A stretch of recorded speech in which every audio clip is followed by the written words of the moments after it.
কেন্দ্রীয় সরকার তিনটে নতুন আইনের প্রতিবাদে বিক্ষোভ দেখালো বারুইপুর কোর্টের আইনজীবীরা। কেন্দ্রীয় সরকার কিছুদিন আগে তিনটে নতুন আইন সংসদে পাশ করেছিল। সেই আইনগুলি আগামী 1 জুলাই থেকে বলবৎ হওয়ার কথা। সেই নতুন আইন যাতে বলবৎ না হয় তার জন্য মঙ্গলবার বারুইপুর মহকুমা আদালতের আইনজীবীরা বিক্ষোভ দেখালো আদালত চত্বরে। এক আইনজীবী বলেন, কেন্দ্রীয় সরকার যে তিনটি আইন পাশ করেছে তা আগামী 1 জুলাই থেকে চালু হওয়ার কথা। আমরা এই আইনের ঘোর বিরোধিতা করছি, কারণ নতুন যে আইন আসছে তার যে ধারাগুলি আছে সেগুলো জনগণের একেবারেই বিপক্ষে যাচ্ছে।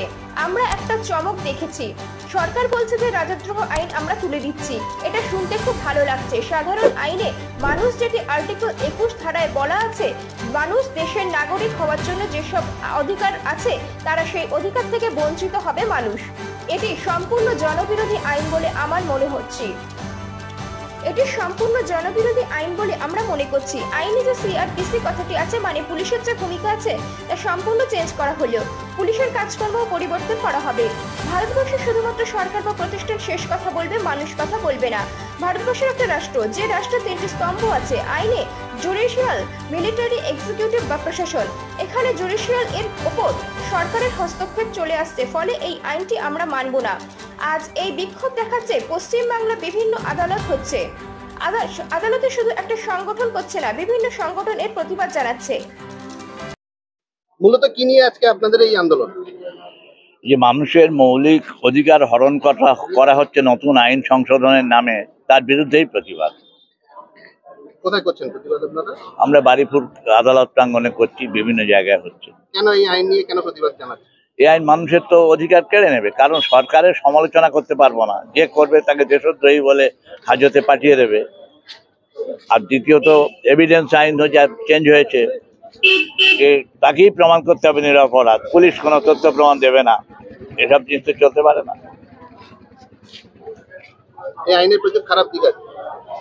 এই সমস্ত জনবিরোধী ধারাগুলির বিরুদ্ধেই তো আমাদের প্রতিবাদ। আপনার নাম? আকরামুল হক।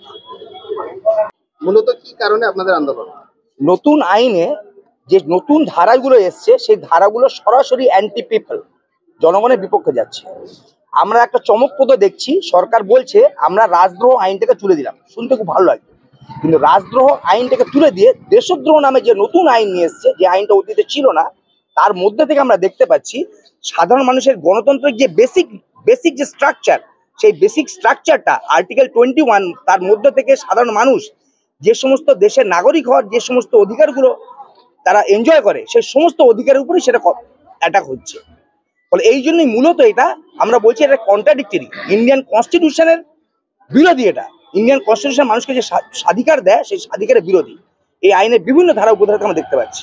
ফলে আমরা আরো দেখতে পাচ্ছি, যেটা স্যার বলতে চাইলেন, সিআরপিসি থেকে চেঞ্জ করে যেভাবে পুলিশের কাজ করার প্রক্রিয়াটাকে চেঞ্জ করা হলো, সাক্ষ্য আইনটাকে যেভাবে চেঞ্জ করা হলো, এই সমস্ত জিনিস চেঞ্জের মধ্যে থেকে দেখাচ্ছে ভারতবর্ষের শুধুমাত্র সরকার বা প্রতিষ্ঠান শেষ কথা বলবে, মানুষ শেষ কথা বলবে না। আমরা জানতাম জুডিশিয়ারি একটা ইন্ডিপেন্ডেন্ট জায়গা।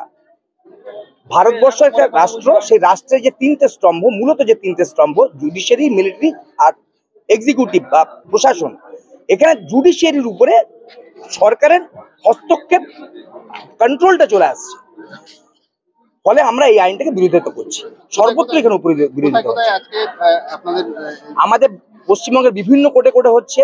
আমরা শুধু একক সংগঠন না, বিভিন্ন সংগঠনের বিরোধিতা করছে, বিভিন্ন বার বিরোধিতা করছে, সিনিয়র অ্যাডভোকেটসের বিরোধিতা করছে, সমস্ত জায়গায় বিরোধিতা চলছে। সবচেয়ে মজার ব্যাপার হচ্ছিল যে আইনটা যে পাস হয়েছে, এটাই কিন্তু পাবলিক ঠিক মতো জানে না, কারণ এটা করোনা প্যান্ডেমিকের সময় ওখানে বিল করে পাস করেছে এবং 1 জুলাই থেকে পার করছে, তারও এখন কোনো দিচ্ছে না। আরো মজার জিনিস, কথা যদি শোনা না হয় তাহলে আগামী দিনে কি আপনারা বড় আন্দোলনে যাবেন? আমরা যেতে বাধ্য হব, প্রত্যেকেই যেতে। কারণ আমরা তো বাঁচতে পারবো না, তো করতে পারবো না কিছু।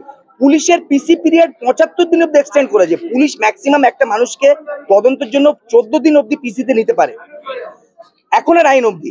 নতুন আইন বলছে সেটাকে বাড়িয়ে 45 দিন, 75 দিন অব্দি পুলিশ তাকে পিসি পিরিয়ডে রাখতে হবে। পিসি কি হয় সেটা সমস্ত সাধারণ মানুষ জানে। আর পিসি কেন না হয়, বলে পুলিশের এই যে রাজত্ব তৈরি হয়ে যাবে, সমস্ত অধিকারটা পুলিশের হাতে চলে যাবে।